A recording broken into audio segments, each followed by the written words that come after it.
nothing like the sound of firing up a Harley engine first thing in the morning. Okay guys, here's the FOBO tire pressure monitoring system.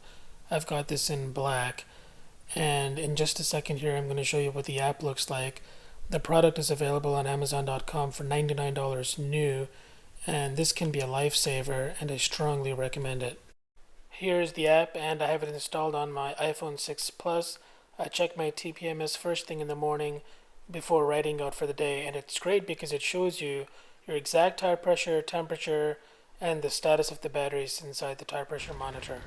And it's also nicely, conveniently mounted directly in place of your tire valve stem covers, and the front and the back. The back you can't really see, but the front is easily accessible if you want to take it off and add extra air. You can see I turned my LED lights on today riding into work because it was super foggy day.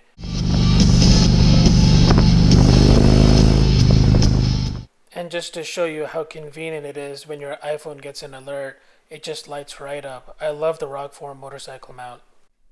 Here's the Rokform Motorcycle Mount on Amazon.com, which is where I purchased it. And for this price, yeah, it's a lot of money, but it's extremely secure and I've never had a problem. And I feel like it's totally worth it because I use it every single time that I ride my motorcycle because I want to have my phone on me in a convenient way that's easily accessible. Here's a lovely little neighborhood in far north Dallas. Who says Dallas doesn't have any trees?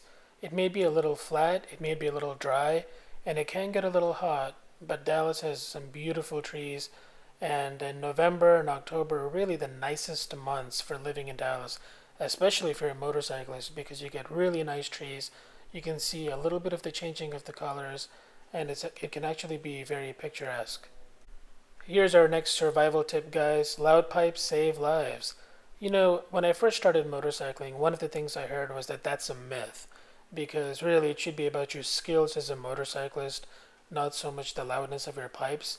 But having owned a much quieter motorcycle, specifically the Honda Goldwing, and then moving back to a louder bike, since my first bike was a Vulcan 900 with Cobra pipes, and this bike here that I'm riding now is a Harley with Vance and Hines, but the nicest bike that I've ever owned. I have found that having louder pipes, yeah, you have to be careful because you don't want to be obnoxious and you want to observe local noise ordinance laws, but when you do need to make some noise, it's very helpful to have it, and it has saved my bacon a few times. And finally, our last survival tip for today's Moto vlog is give yourself a wide berth. When you're merging into traffic, or even when other cars start to merge on your road, it's very important to either reduce speed or accelerate, just to make sure that you've got a very nice, comfortable distance in front of you in case you need to do any panic stops or if someone's about to come into your lane.